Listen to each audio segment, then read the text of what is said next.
the parking lot. They did not back down. They stood firm, they took it to the parking lot, and they rocked it. So I'd like to proudly introduce you, beautiful friend, Qadoshyah Fish. Give her a little hand, guys. She fought hard. She fought. Thanks, Barbie. I wasn't expecting to speak up here, but I appreciate the opportunity to kind of inform you all on what some of us have gone through, those of us who've been delegates like myself. It's been an interesting year for all of us. We've gone through a lot with Ron Hall and working for, liberty to advance. And it started for me back in February when I decided to jump into full feet as a delegate, not knowing what that entailed at all. And so when the Oklahoma State Convention came around, I thought it was going to be really easy. I didn't think anything crazy would happen like we had been watching, Missouri or all these other places. Then they decided to break a bunch of rules, and so we had to take it out to the parking lot. Does anybody remember the pizza bombs that you all sent from the Daily Call to Oklahoma around the world? That was much appreciated on an extremely long, tiresome, emotional day. And so we ultimately overcame that day because we were able to do everything right in the parking lot convention. It took 5 hours to follow the rules, and we didn't have to follow anything.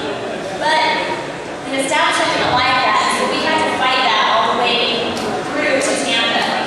We filed a challenge with the Oklahoma State GOP, and they basically refused us, which was no surprise. So we took it to a contest with the RNC, and I found myself the week before the RNC sitting in front of a panel of 9 individuals who were to decide whether Oklahoma really broke the rules, or whether, and really let the proper delegates be seated, or whether to uphold breaking the rules. And so a lot went into it, and the process was kind of tedious. We had to submit complaints, and then the Oklahoma GOP responded with a bunch of lies. The lies are so numerous, they would take too long to go through up here.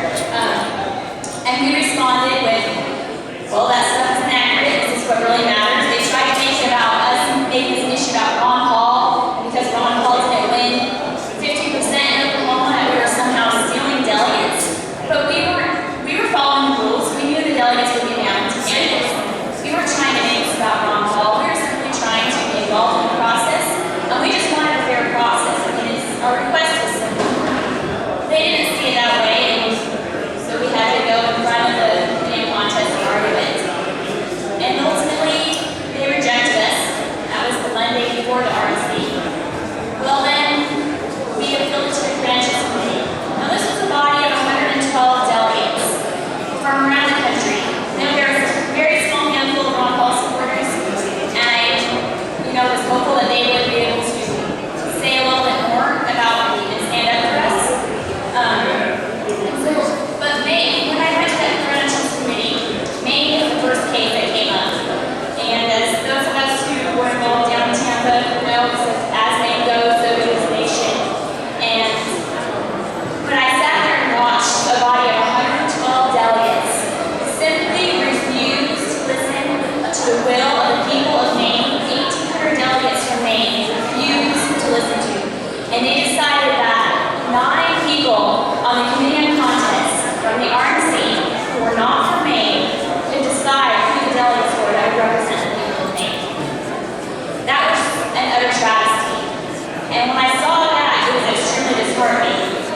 But because of the case that was brought against the Maine delegates by the Romney establishment, I thought maybe Oklahoma's case would win, because the Maine delegation was unseated for the exact same reasons that we were bringing from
helped work on those documents. But those documents were never brought forward from the floor because it was already scripted. They already decided what they wanted to do. And so a lot of people wonder where we can go from here because it almost seems pointless. You know, it's so far, our party's so far gone. It's a two-party system we're in. We can't get a third party in very easily. And so what do we do? Well, what I plan to do is I plan to become the Republican Party. We have to become the Republican Party, become the Democrat Party, become these parties, and actually make a difference.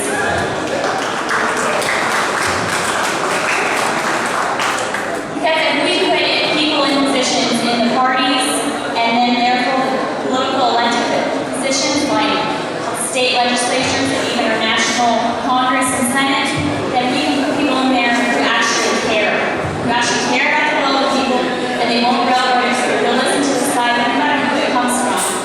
And then we'll have a nation that cares about freedom and liberty. But until then, we're going to continue down this downward spiral of people who don't care. You know, I care about our soldiers who are dying by the thousands because of these wars that politicians put them in because they don't care. And our children who are babies who are aborted by the thousands. And then all